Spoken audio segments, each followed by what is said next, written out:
turning back now. Leader Fan Radio Network. Excuse me? And KFAN.com. 1 minute and 53 seconds past the hour of 3 o'clock Central Daylight Time. It is a midweek edition of the afternoon aardvark on a, well, now it looks like maybe a few more clouds. It's gotten muggy again. Very uneven and choppy weather conditions throughout the day. Moist early, rain cleared out, felt cooler. Now I think the dew point is rising yet again. Guardsy produces the show. My name is Dan Barreiro. We will be with you here as usual until 6:30 this very evening. We have two outstanding guests. Will both of them be in studio or just one? Our World Cup soccer correspondent, Brett Blakemore, as I understand, is going to be in studio. Outstanding. Yes. Okay. That's Wasn't the plan. sure about, because did he work earlier today? He did. He was on Worst Case Scenario, the 9 to noon version. Oh, I see. They were filling in for the project? They were. So Gotcha. He was on with that, and I think he went to hit a bucket of balls. He's got to finish Fan on Demand, and Perfect. then he's planning to be here. Okay, that's at 3:30. Kessler, we know, is coming in, and we know it'll be a basically start-to-finish strut about his most recent journey to New York, where he will tell us about every detail that makes him look special. Yes. And privileged. I don't doubt, because he's already sort of, I think, tipped his hand on that with some of the notes that he sent. I saw that. Yeah. Yes, I saw that. Bradshaw and Bryant KFAN text line is open at 64686. It is amazing how unrelatable he's choosing to become, Pat Kessler. Well, here's the thing. He, I think, will tell you it's a bit. Oh, no. But it's not. No, it's not. That's the problem with you can try to get out of it by saying, "Oh, I'm just playing around," but we both know better. Yeah, and he craves it. We'll give him a chance to defend himself. We will, as he often has to do on this show, like many of our guests every Wednesday. That's sure. I wonder why they come on sometimes. Very, very true, Davey. I mentioned the Bradshaw and Bryant inbox. Stuff's already coming in at 64686 today. There is no turning back now, Guardsy, as far as I'm concerned. If you get to the place U.S. World Cup men's soccer has gotten to, with a very promising start, and you have a not horrible opponent, but a beatable opponent, and you're playing them in the United States of America, or is it, where are we playing this game tonight? Today's Santa Clara, Santa Clara, that's right. The game going on right now or about to start is Seattle, correct? I believe. And then you're right, we are in Santa Clara. You have to win tonight. This is, I know we've talked about pressure, and that puts more pressure on, but that's what if you're ever going to graduate, that's what you have to accept, and that's what you have to sort of stare down. If indeed you feel like there's now pressure because this is a game we're supposed to win. You have to win it. We had Jamie Watson on, was it Thursday or Friday? And he flat out said, there's no bigger soccer fan that we talk to than he is. Maybe Blakemore is close. And Jamie flat out said it. If the U.S. does not beat Bosnia-Herzegovina, this will be a failed run 2026 World Cup. And the F word can be overused and it can be hot takey, the whole bit. But I think he's right. I think you have to win this game. Going forward, who's to say? In fact, I think we're likely to play the winner of the match. It's Belgium. Yeah, and Senegal. Yep. A lot of people in the soccer community think that game's winnable. Sure. So, but let's just take this thing one game at a time, as like they often say in the soccer business. I think that's where they invented the cliche. You can't turn back now. You can't say, well, it's not going to all come together in one season. Well, getting to Sweet 16 is not coming together completely in one season. We, of course, have not had a lot of success there. If you need an added, if you're a casual soccer fan or you're bored with the whole thing, but you hate Wisconsin, I'll give you a little added nugget that might pique your interest tonight. Because Who's the former Jerry Kill assistant who gave us the I Hate Wisconsin? That was Matt Limegrover. See if you can find. Oh, it's Limegrover. I forgot. Yeah, That's who it was. Who's back? Where? At the University of Minnesota. He is? He's like an assistant offensive line coach for PJ. Yeah. How did that happen? He bounced around. He had some gigs, worked at Penn State. I missed that. Has some kids that are still around. And That's great. He's back. Yeah, it's good to see him. Outstanding. I'll find it here in a second. If you can play it pretty much any time. Because apparently one of the star players for Bosnia-Herzegovina is, and I'm not going to try to pronounce the last name because I'll destroy it. First name, Esmir. Bajraktarevic. Do I dare try it? Bajra Karovic? Nailed it. Baja Karovic? And where was he born, Guardsy? I'm going to tell you two things. I love you, and I hate Wisconsin. Appleton, Wisconsin. Near the Dells. Appleton, Wisconsin, to Bosnian parents. I traveled all the way to Wisconsin. Do you happen to know his nickname? Cheesehead. Close. Not it? The Milwaukee Messi. Oh, I like that. The Milwaukee. It's presumptuous. Yeah, it is. But it's good alliteration. You got to back that up. How many other cities could you pick? Minneapolis. Well, no, but McGuanago. Yeah. Oh, in Wisconsin? In Wisconsin, I mean. Yeah. Milwaukee Messi. And allegedly, he's for real. He's the real deal. So if you're one of those Minnesota fans that likes to mock and ridicule and hate everything about Wisconsin, now you have another angle right here that you can play with as well. I'm sure we'll get more details on this kid from Blakemore at the bottom of the hour. I sure hope so. For sure. And he's a Wisconsin guy, even though he's not from Wisconsin. Blakemore. That's true. You're right. He loves the Packers. He loves the Badgers, even though he grew up in Iowa. He's named after Brett Favre. Hasn't aged well. Forgot about that. But I certainly get the tribute at the time. Yeah. So I'm sure he will have a lot to do with the Milwaukee Messi. That's brilliant. I didn't know that. The Milwaukee Messi. You can doubt him all you want, but I like the local angle, the local rivalry angle that folks can perhaps grab onto as well. I watched almost all of England versus Congo. Arousing. Yeah. It was good theater. It was good stuff. Congo up 1-0 at the half. England looks frustrated, frazzled, concerned. And then your guy, Harry Kane, arrived. You know what they say in England? 2 words. Harry Kane. They have tattoos? Exactly. Honk if you love Harry Kane? It's unbelievable. He was brilliant. The first one was a header.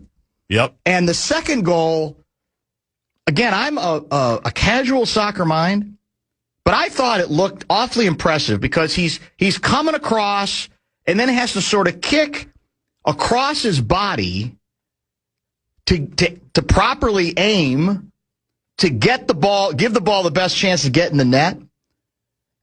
Awkward positioning. In fact, he goes down after the shot. It was a killer shot, and that was the ball game.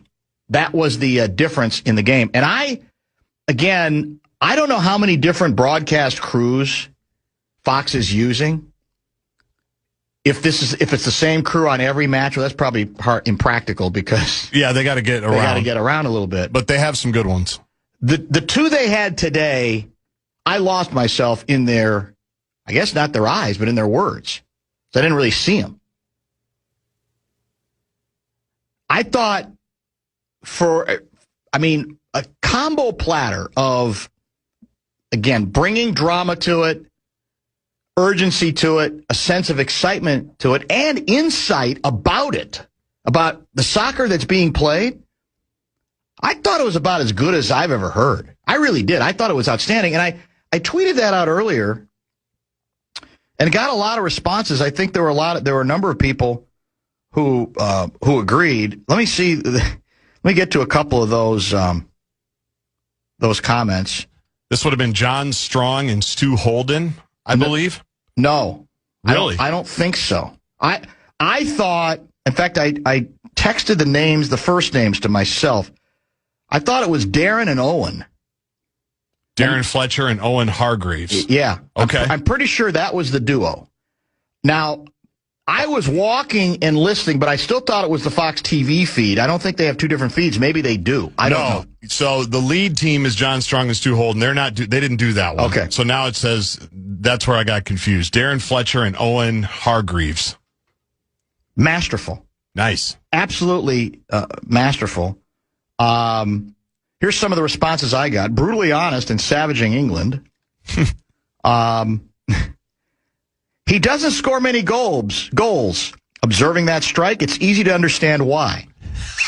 As an example of the savagery. That's vicious. Maybe but it's not just the savagery I enjoyed. I thought it was, they brought me into the game, into the building, into the stadium. I love it.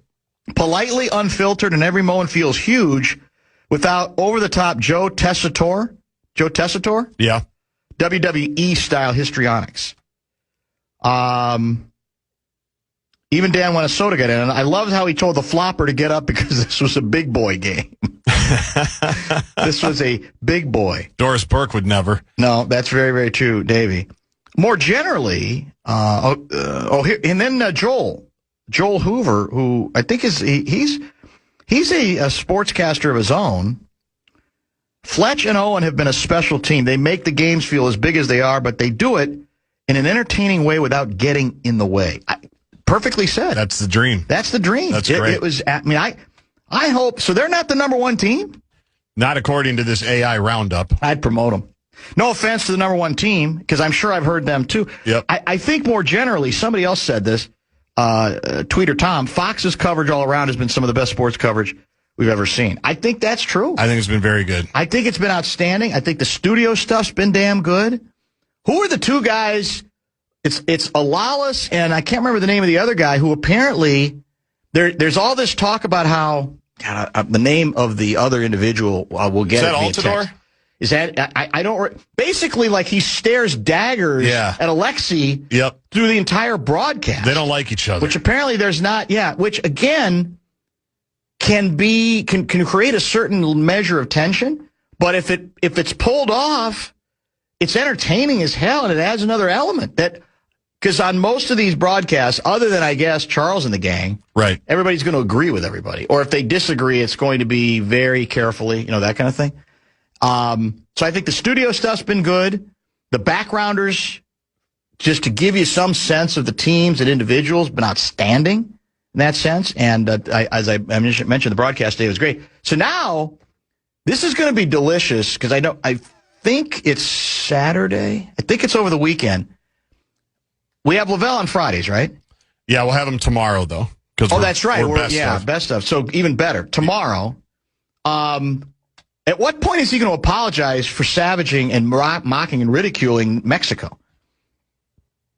They dominated last night again. Ecuador. So now it's Mexico and England, and that's going to be at the Azteca Stadium, I think. Can you imagine the feel in there, the pageantry? The drama inside there. But, Lavelle can tell us all he wants, but he doesn't like the way they play.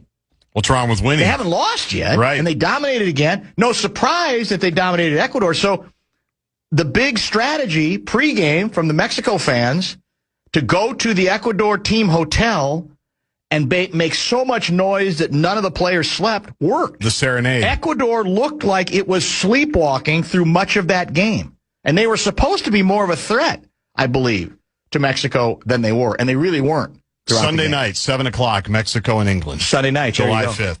I got this text at 1:08. I've been watching the other big story in England. I've been watching Wimbledon pretty much start to finish.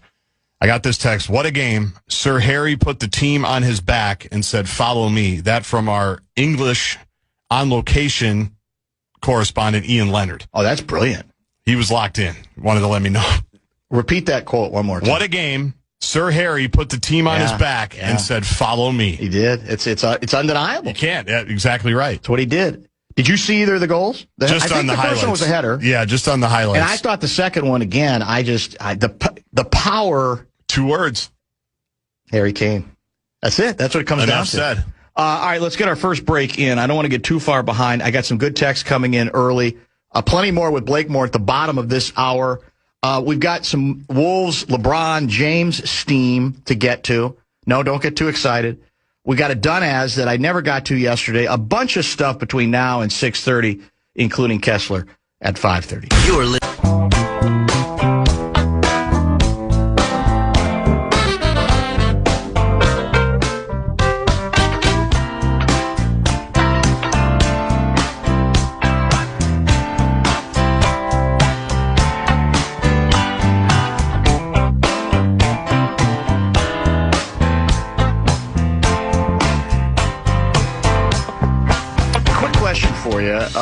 There are a bunch of free agent signings in the NBA, right? The day after, yesterday it opened at 5 o'clock, and really not a lot happened.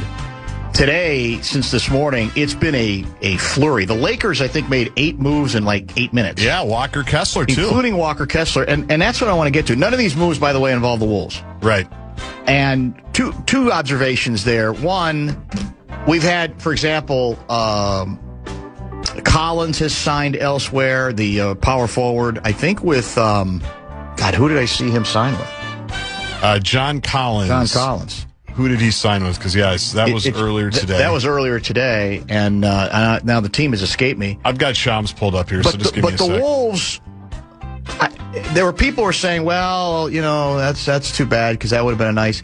You got to be realistic. They were never in Was there some notion that, well, maybe it'll fall through the cracks and Pistons. Suddenly, the Pistons, that no money will be left? Come on. You got to be at least practical about what might even be possible. That was never even among the remote possibilities. There was zero chance they were going to be able to pull that off. 3 years, $51 million is what he got to go to Detroit. But you mentioned Walker Kessler who I think was a restricted free agent. They end up working out a trade with Utah, right? Yeah, a sign and trade. So I want to read you some of the comments to make a point here.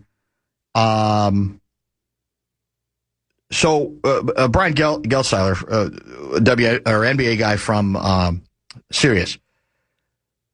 Great haul of draft capital for the Jazz. And a number of other people were like just raving, like it's unbelievable.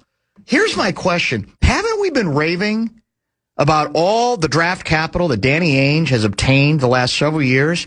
And have you checked their records now the last 3? They've been very poor. They've been meaningless. Yep. So at what point do you stop praising what if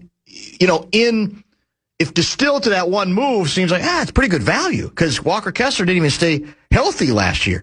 But unless you turn those draft picks into meaningful players, at some point, if I'm a fan, I don't care.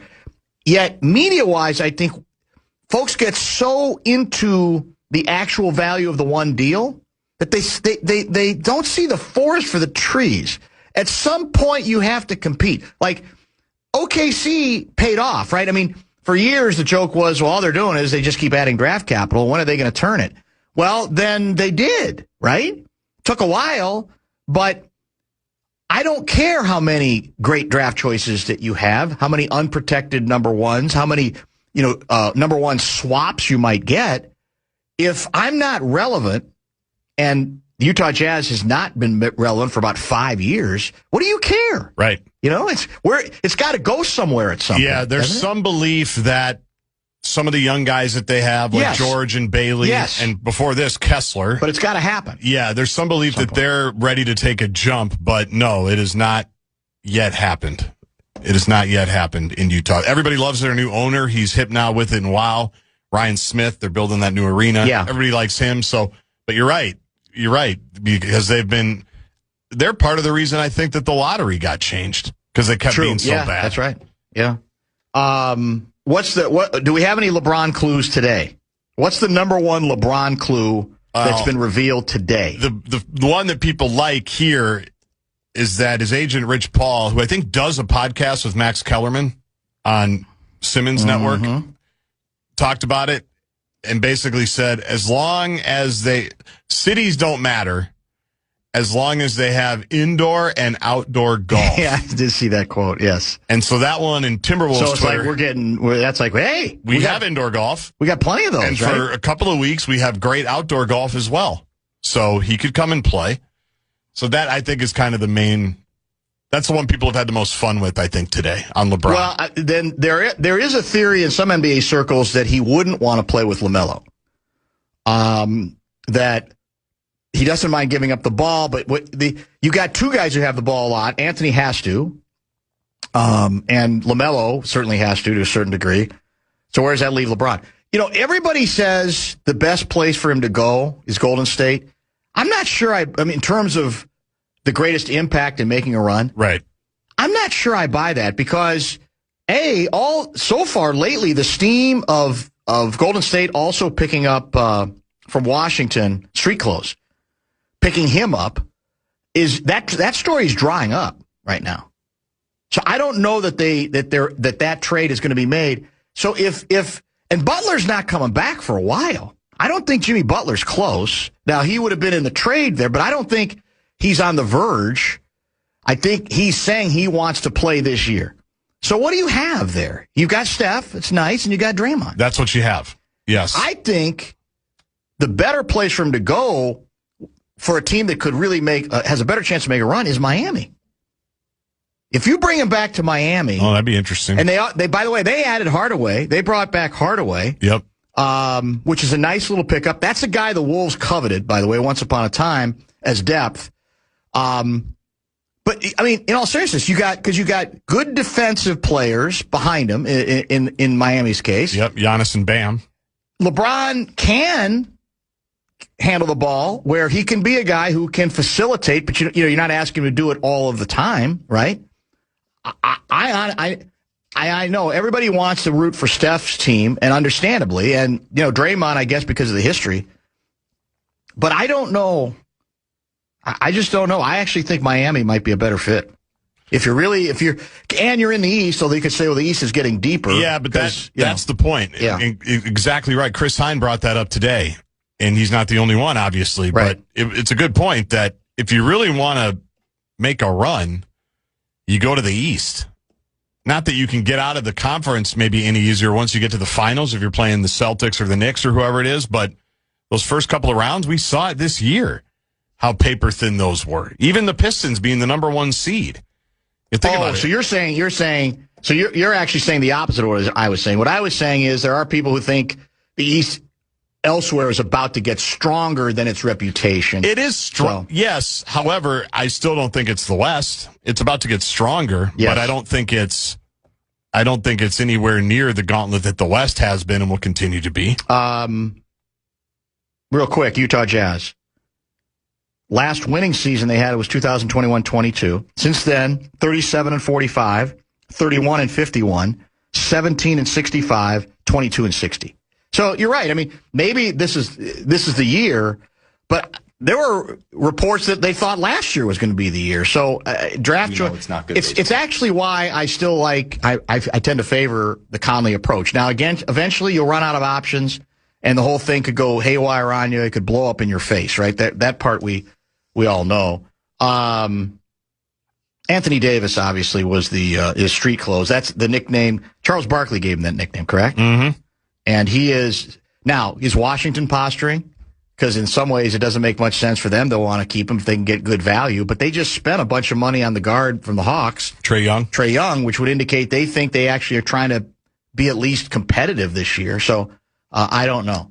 On the Wolves, I think it's just going to look thinner and thinner because you've seen every name that was brought up as a big win up front is either already gone or about to go. And so unless you're not going to do it via free agency, it's going to have to be, I think, a trade, or it's just going to be minimum guys, where you hope you get a bargain in the basement, right? That's, I think, what you're down to here. Well, when Johnny's tweeting, we don't have money, but what we have is opportunity. That kind of says it all. It does. Right? I mean, I've had those conversations with people here, my bosses. for 20 years. Yeah. We don't have a lot of money, but what we do have is opportunity, and you got to be good with that. Yeah, that's it. And the reality is, though, people want to get paid in this business. Correct. And so it sounds good to say, hey, here you got a chance, and no one's going to ask a lot of you. Right. But if you have zero to other opportunities financially, then maybe that's what you do. But I think it's naive to think that somebody's going to say, screw the money. Other than maybe LeBron. That would be what LeBron would be doing. Yes. Otherwise, they're not going to say, screw the money. If you get 3 or 4 years, even if it's like, $45 million or whatever, they're going to do it. So we'll see. Let's come back and chat with Brett Blakemore. He will help us preview USA tonight, World Cup action, to advance to the so-called Sweet 16. I call it that. I don't think that's a World Cup term because that's from another sport. However, big opportunity for the United States tonight. Blakemore will break it down. If you have questions for him, Bradshaw and Bryant KFAN text line is open at 64686. One text I want to address quickly, 612 guy. Do you guys really like all this football, or has the World Cup invested heavily in iHeart? I'll say it again. I can't say that the rest of the year I'm going to be immersed in soccer. I've gotten into this event. I think that's more of it for you too, right? Absolutely. But I've gotten into it a lot more than I ever have before, and I've gotten into it at a much higher level than I ever expected. And I do like some of the stories, and hopefully we'll get into some of those stories with Blakemore when we return.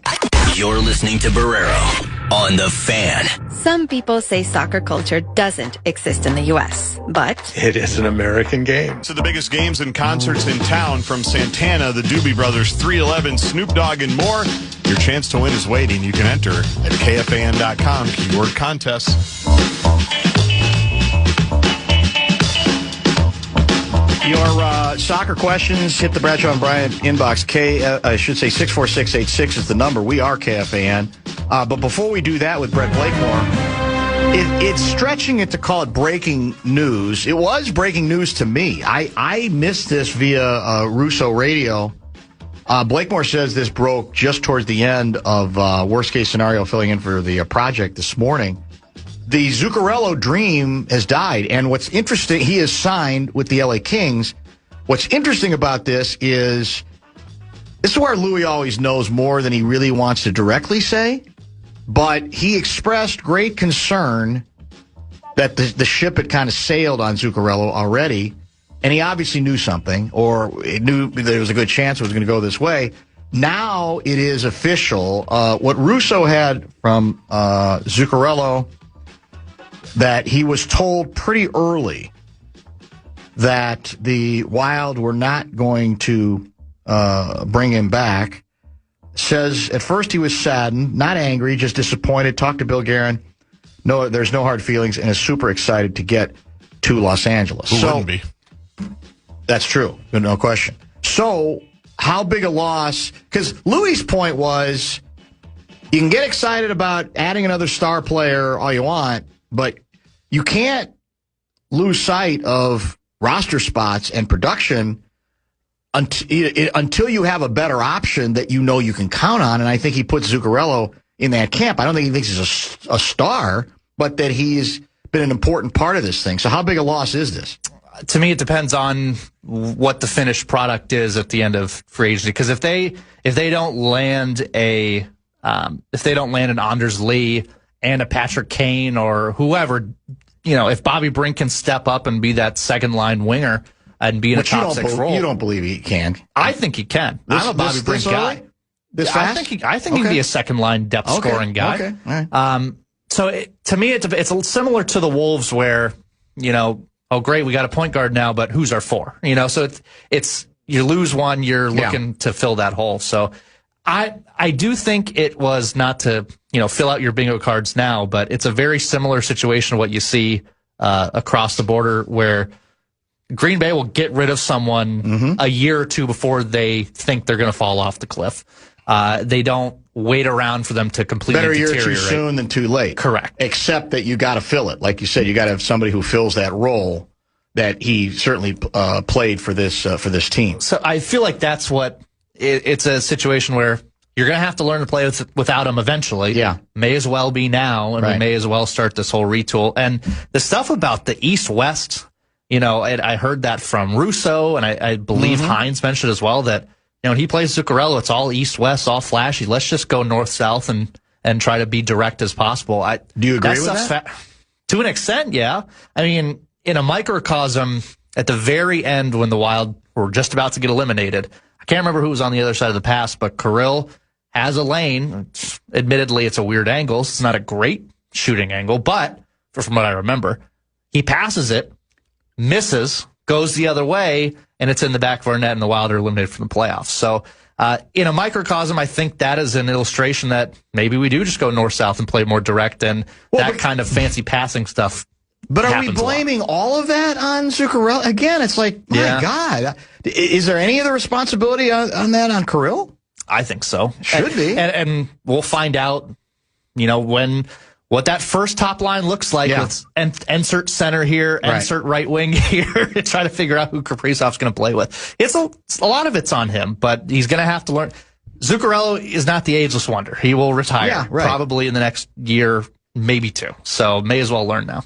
Senegal, Belgium in front of us right now, approaching the 42-minute mark. Senegal up 1-0. If Senegal would be able to hold on to this lead, how is this a mini upset, a massive upset? How would you characterize it? I call it a mini upset. Okay. I would expect Belgium to win, but Belgium's not what they used to be. They have world-class players, but on the back nine of their careers. Their striker, Lukaku, is got to be pushing 40 at this point. So they're good, but I expect them to win. I'd rather play Senegal because the winner of this game plays the U.S. if we are to win tonight. You would rather play Senegal? I'd rather play Senegal in a heartbeat. We just crushed them. I know it was only a one-goal game because the backups came in the second half, but that first half against them, we dominated them, and that was 3 weeks ago in the warm-ups to the World Cup. So give me Senegal. If this result holds, I'll take that. How much of England's victory, come from behind victory over Congo, were you able to watch? Most of it. I could not believe how close of a game that was. Yeah. It just goes to show that no one is too big to lose in this thing. No one you can't overlook anyone. I hope the U.S. players were watching that game and go, oh no, we can't overlook just because Bosnia and Herzegovina, I still don't know how to pronounce that, has a funny name, that we're going to roll right over them because of the U.S. I don't think they're thinking that, but so many teams have had trouble in this knockout round, and they were on the brink of having a full-on collapse. What time is your apology to Harry Kane? I don't need to apologize to Harry Kane. I thought you were minimizing his... Oh. No, you're on... No, that's the opposite. You're all in on him. I want to be sure. He's the all-time goal-scoring leader at my club, Tottenham, that I support. So we sold him for £100 million. Should have sold him for £200 million. I mean, he's so good, and that just goes to show. So I miss him dearly. I loved his second. I mean, obviously they needed both goals, but the second goal I thought was terrific. Yeah, God, that was nice. He's just so big; he can fight guys off. He can kind of box them out and still have possession, and then he just, for whatever reason, he's just got a rocket of. He said he wants to be an NFL kicker after it's all said and done. Wouldn't put it past him. Why not? With a leg like that? Hell of a leg, that's true. Yeah. And can is there any, I don't think there's any chance he scores once, let alone twice today, if the Ghanaian witch doctor hadn't removed the curse. Remember? Yes. He announced, okay, it was just for that one game, no offense. And by the way, Harry didn't score in that game, but I think, if that curse was still in place, who knows? Might be over for Harry. Has he acknowledged the curse? Has he had any fun with that? I don't know if he's acknowledged. Lots of cursing going on, and not the fun kind, because as you know, the Knicks, they were cursed by that WWE wrestler. Yes, that's true. And then they were uncursed, and they went undefeated. Yeah, you're right. I don't think they went defeated the whole way, but the point is, and then Ghanaian doctor as well. Yeah. England always finds a way to blow it in spectacular fashion. They're known for that in the World Cup. So it just felt like we're past 70 minutes and it's 1-0 and you go, here we go. This is the massive, it would have been the biggest collapse they've ever had they lost to the Congo. Did I see also that he moves above Pele on total World Cup goals on the list, in the pantheon. I thought he just passed him. I'll take your word for it. I don't know where Pele is. So, yeah, his first goal, he equaled Pele's World Cup goal tally of 12, and then he obviously passed him with number 13, a name you've disparaged in the past. Some of us who are old enough to remember Pele would say, well, give him his due. I'm not saying he's the greatest ever. Yeah. But, I mean, had a pretty good run. Pretty historic name. A really good run. And okay. He's got the one thing that Hurricane doesn't, which is World Cup trophies. There you go. So, yeah, it counts for but something. I would counter that and say he never played in Europe at any point. He didn't play, in England's top league or Spain's top. He played in Brazil, and he stayed in Brazil, had a run in the U.S. for a little bit once, on the back nine of his career. But so club success, yeah, but international success, tons of it. All right, U.S. tonight, a little after 7 o'clock Central Time, prime time. I have to believe the numbers will be enormous. We talked a little bit about this the other day, but let's try to break it down a little more about the style that Bosnia, as far as you know, represents. What are the key challenges for the U.S. tonight? I think it'll be pretty similar to the Australia game, where you definitely don't want to get down. You're seeing a trend. I mean, even in this England game, they get down early, they give up a goal, they don't mark the guy on the backside. All of a sudden, you're down, and the door slams shut. And even England, the Congo goaltender was pretty spectacular really too, as well, was he not? Yeah. It's when you are just you're not even worried about attacking. You're just all 11 players are behind the ball, just defending. It's hard for even an all-star team to break through and they barely did. So, especially a team like Bosnia, who are big, they're a huge team, especially at the back end.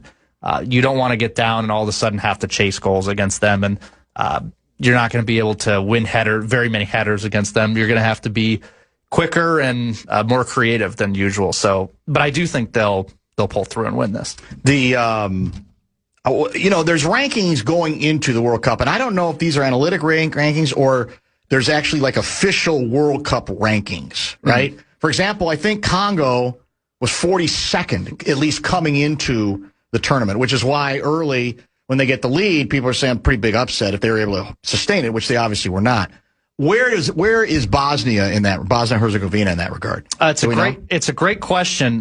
They do have these, so they're 64th. Okay. But these FIFA rankings. Misleading sometimes? Yeah, well, they don't really mean a whole much. There was at one point in like 2010, some textual fact check me on this. There was some point in, when I was growing up that the U.S. got up to like 4th. And it was because they had like a great run in this tournament and then it gave them enough points. There's some system behind that. I think we're sitting at, 14, 17 right now. So, and we're a much better team than we ever were at any point in history. So, they're still, so what did I say? Was it 64? Yes. Yeah, I just don't take much of that into account. So it would be irrational and dangerous to call tonight's match loser-proof or not. Well, I certainly think it's a must-win. I think they have to win, or else this isn't a success. No. As much fun as that opening game was, against a team who, by the way, just beat Germany in the knockouts, so they're very good. As fun as that was, you have to win this game and at least get to the round of 16 and play a much better side in either Senegal or Belgium, who looks like it has a quality chance right now. Ooh. So I think it's a must-win, but it's not loser-proof. I think they should win. The U.S. are a better team and a more talented team, but it's not loser-proof. Bosnia is not a rollover side. They're a good team. So, yeah, we're coming up on close to the 50-minute mark. So, actually, this is still the extra time for the first half, right? We're maybe just about wrapping up. Yeah, with Senegal leading Belgium 1-0. Mexico advances last night easily, I felt. I don't know if it was supposed to be that easy or not, but it was. So now it's Mexico-England. Correct. Next round, and that's at Azteca, right? We were talking about that earlier. Again, if you're looking for atmosphere, pomp and circumstance, the whole bit, that's going to be tough to top, right? So I tweeted this out earlier. From a U.S. perspective, Mexico is our biggest rival. We don't like each other. There's almost always fights and scrums every time the U.S. and Mexico play. Well, is that why Lavelle disparages them? He thinks they're dirty, and he's like into the rivalry? From a soccer perspective, they are dirty. I agree with them. Are they still dirty? Somebody said they think this year they're not as dirty. They're not but, I mean, you get trash thrown on the field, laser beams in the eyes. No? Well, regardless, and the players aren't, they are dirty at times. But thing about this, we don't like England in soccer either. We love when they collapse. But we also hate Mexico. So one of two things is going to happen from a U.S. perspective. Either A, Mexico loses in their famed Coliseum and they get knocked out of the World Cup, extending their round of 16 losing streak to England, and which would be delicious. Or B, England loses in dramatic fashion and they figure out how hard it is to go to the Azteca because the U.S. never wins there. So it's either way, there's a deliciousness factor from a U.S. perspective from that game. The mantra apparently in Mexico, and everybody's talking about it, I guess. It's on the front page of the newspapers. Allegedly, it's in the cafes. You're walking down the street, and it's become kind of the theme mantra for the Mexican run so far, ECC, which apparently is, and what if we did? Okay. And what if we did? What if we did? Yeah, you're doubting us, but what if we did? What if we did what you don't think we're capable of doing? Oh, it's I kind of like it. Yeah, it's similar to what the U.S. is doing. Why not us? Why? Yeah, exactly. Why not U.S.? Why not us? So yeah, I like that. I love the little mottos they've got. I saw. Yes. I can't remember if it was the last U.S. game where someone had the Ted Lasso "Believe" as almost like a Nazarene towel. Rest in peace. Mm-hmm. So similar things. I love those little angles, though. Let's go ahead and jump ahead, which you're not supposed to do. Let's say the U.S. wins. Okay. Let's say Belgium comes back. All right. Let's say it is USA-Belgium. Belgium is considered better, right? You called this would be a mild upset victory for Senegal. Yeah. But let's say Belgium wins. In that game, are we a dramatic underdog? Are we, hell no, that's even? I don't know what the odds makers would say officially, but that's what we're all wondering, how far can this go? So how would you view that matchup? Yeah, so for the record, Belgium is 9 in those mythical FIFA rankings, okay. Senegal 15. So it's not. Right, so it's not huge. It's not a huge upset, but it would be Belgium should be the better team. I will answer that question assuming that we look somewhat like the first two games. Maybe not 4-1 dominant victory like the first game, somewhere in between Australia and Paraguay where we look good and we win. If that's the case, I think we can beat either one of these teams. Belgium, again, we're seeing it now, is not what they used to be. They haven't looked convincing in really any one of their games. Even the ones that they have won have been scrappy, just grit your teeth and try to get a result. They haven't dominated a single game. And Senegal, we beat them 3 weeks ago. Right. So I like our chances, assuming that we look like a professional outfit tonight and we win, which is at times could be saying a lot, but the starting 11 has looked that way for the past little while. I think we could beat either one of these teams. The round after that, that's where the dream could potentially die. What was your favorite Trocheck to the Wild moment? Yeah, I did see that. Where did you see that? He went, I think, to the Woolly Mammoth. Oh, Utah. It was never worth what they were trying to get. He's a good role player, penalty killer. He would have played a huge role for the Wild. But the need that we're missing is that number one guy, and he's not that. We've got Eric Sinek. We've got guys that can kill penalties. McCarron can kill penalties. We've got the bottom 6 center figured out. We don't have a top 6 center, or a top line center, I should say. Where are you on the willingness to dangle, if necessary, Volstead? Because Louis had originally said, no, I'm not going to do that for Larkin. I like him, but it's not enough. Yesterday, he wavered and said, well, I wouldn't completely rule it out if it really reaches a point where Guerin is convinced that's the only way to get him. And I said, well, what about your goalie situation? You can pick up one for the first month who's going to be okay, meant as your backup for the long term. Which they did. Exactly. And then you go back to Gus Bus. So where are you on that debate? I've kind of been, I don't want to lose Volstead, but the reporting today that Yzerman wants Boldy in return. which I think the entire state of hockey collectively laughed at, and I hope Bill Guerin laughed at and hung up the phone, because Larkin is good and he would answer our problems, but not Matt Boldy. Matt Boldy is worth. We're back to robbing Peter to pay Paul. Correct, and then you're losing. All right, well now we need another superstar winger. Yeah. It's just you're back to square one. Well, supposedly, because what Louis said is, I'm not convinced Detroit wants a goalie anyway. Correct. So then that would be, okay, well, maybe get a third team involved that would be interested in that part of the trade. It's looking like you have to get a third team involved, or Dylan Larkin has to tell Steve Yzerman, I'm only going to Wild, and that's it. And even then, he still might just say, well, too bad, so sad. You're going to stay here and not get paid, or you're going to play for us and you're going to like it. So I don't know. That report earlier today really threw me for a loop. But as far as answering your question for Wallstedt, if it were to get it done, I would do it personally. I don't want to lose Wallstedt. Yeah. I'm not, campaigning for him to get out of town. I've been, in his camp for a while. But to me, a top center takes precedent over a top goaltender.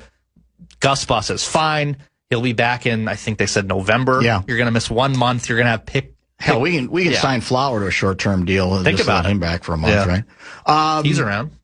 Is there a possibility here that everybody's overrating what the U.S. has accomplished so far? Example, 651 guy. USC wins 2 games against meh sides, and yet people think they're good? Did you watch Paraguay beat Germany and eliminate them from the World Cup? I didn't look up their ranking. I bet they're top 5.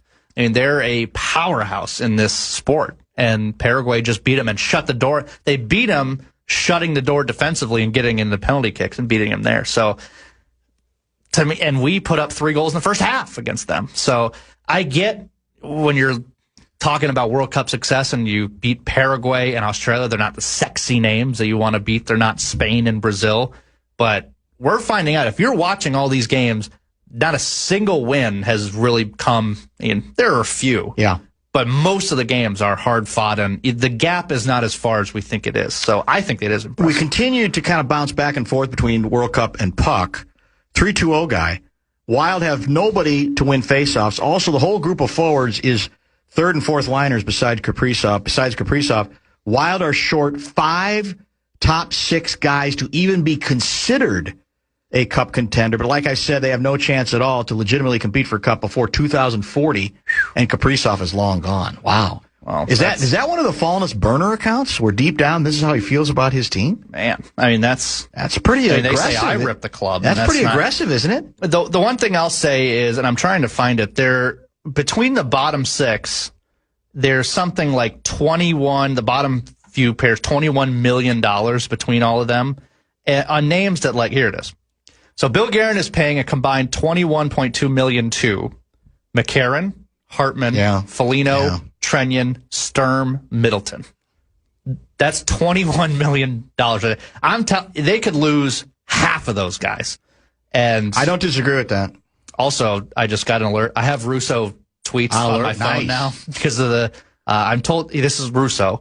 I'm told by sources that Anders Lee is not signing with the Wild. So now that dream died fast. Thanks a lot, Anders. Yep. So much for being one of us. He died on his own. My guy. Local angle didn't even matter. Hey, by the way, on Bosnia Herzegovina, what can you tell me about the Milwaukee Messi on their team? He was, I guess, born in Appleton. Yeah. So I can't pronounce the last name. I can't either. Right. I got no chance on that. But I don't think he's a starter with them. I think he's more of a depth player, but I could be wrong on that. Esmir is his first name. Correct. 21 years old. Yes, he was born in Appleton, Wisconsin. He did play some youth national team games for the U.S. I think both of his parents were Bosnian, and he had the similar thing with Balogun. He had the choice between the U.S. and Bosnia, and he chose to represent Bosnia. So, yeah, it stinks, but I don't think I'll have to wait and see when the lineups come out, but I don't think he's a starter off the top of my head. I've watched a decent amount of this. You've probably watched even more of it, and you also watch a lot more soccer outside of the World Cup. Correct. So I'll defer to you on your own reaction to this, because some of these broadcast teams are new for me, and they might be old for you. The pair that did the England-Congo game today, I thought were spectacular. I thought they brought so much, what's the word I'm looking for, urgency, juice, and analysis and honesty to the broadcast that I thought it was as good as any broadcast I've heard in a long time. I don't care what the sport is. Yeah, full disclosure, didn't have the audio on when I was watching, but I know it was the it's the second British team guards. Yeah, the British team. Yeah, exactly. So it was not the two Americans, right. like John Strong and someone else who I can't remember, Stu Holden maybe. So yes, I saw the highlights of the goals. I mean, you could tell when the first equalizer went in. I mean, you're supposed to be objective on a national broadcast. It's not the England fan line. You could tell it was a huge deal for them. And it was electric hearing. I agree with you. I love they don't come at it from like an elitist, with all the jargon that you're supposed to know, but like there is analysis and there is, if you pull the thread and they'll let you. I agree with you. I thought it was electric. I thought they did a great job. Yeah. And to their credit, they were also very willing to savage England's performance. So it wasn't like, well, we're going to pull our punches because of our own allegiances. They were blunt about when England, in fact, they were talking constantly about, well, you're going to have to make some lineup changes here. This thing just isn't exactly working. Speaking of England too, because I've seen producing the last couple, basically this whole World Cup. There are some people that are, oh, well, U.S. has a foreign coach. Shouldn't we have an American coach? It's America. Yes, England. I hate that. Yeah, England has a German coach. Talk about, that would be like the U.S. having a Russian coach or a Chinese coach. Yes, right. So, I mean, that's far removed from us having an Argentinian who just wants to help out a little bit. A German coach coaching England. And I don't know. I'm bored with all of that, too. Mm-hmm. I just think it's so overrated. I don't know why. Well, I know why. I mean, because we all like to get mad at everything. I'm as good at that as anybody. But I just don't think that's it's that big of a deal at all. All right, so tonight, do we start right at 7, or is it like the usual stuff where the actual match opens at like 7:20? Thank God, one of the things about soccer and about they're serious about time. 7 means 7. Well, so they'll walk out. Yeah, closer to Dan, Minnesota, because yesterday there was a delay in the night match for Mexico, and he immediately said, "Oh, they already told me on soccer it's right on time." Well, they had a lightning warning that they had to wait. It wasn't like World Cup suddenly saying, we'll start whenever we want to. They were, I think, forced to postpone the start of the game, right? Yeah. Or hold off. Yeah, there's lightning in the area. I love that idea of, well, I don't know if there could be a tornado on the way, but we said 7 o'clock, so we got to play 7 o'clock. That's just brilliant. But yes, they're going to walk out at probably 6:55, and they'll do the national anthems, and kickoff will be right at 7. I love that they do that because I hate the 7:23 puck drops. We're used to it, and it does get frustrating. Yeah. Darren Fletcher and Owen Hargreaves, that's the team that I was watching and listening to. I mean, I was actually walking, and I listening to a lot of this is how ridiculous this has become for me. As somebody who, again, used to mock and ridicule the sport. As I said before, I got over that stage. We'll move on with the rest of your life. But I still I wouldn't say I was committed to the bit.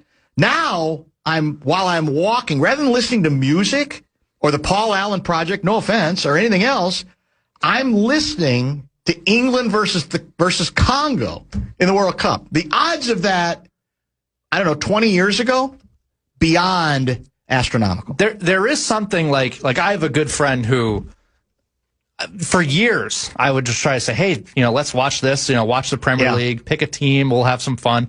And he'd always go, socks to fold, paint to dry. Yes. Got a asphalt on the way. Yeah. And for years. And then eventually once you open up, I mean, it sounds like a gateway drug or something, but eventually if you give it a shot, now he texts me off the hook about what his team Chelsea is doing and how they're not making any transfers in the transfer market. And this is a guy that 4 years ago I was begging for him to watch. So it is addicting, and it's a different world, which you can still watch along with the sports that you already watch. Well, I think need the pageantry of a World Cup. I will admit, I'm still not sure the rest of the time I'm going to stay devoted to it, but I've completely gotten into this.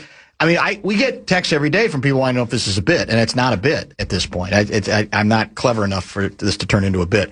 We're very late. Thanks, my boy. Appreciate you. Of course. And we'll continue to chat as the World Cup goes on, regardless of whether the U.S. continues to advance as well.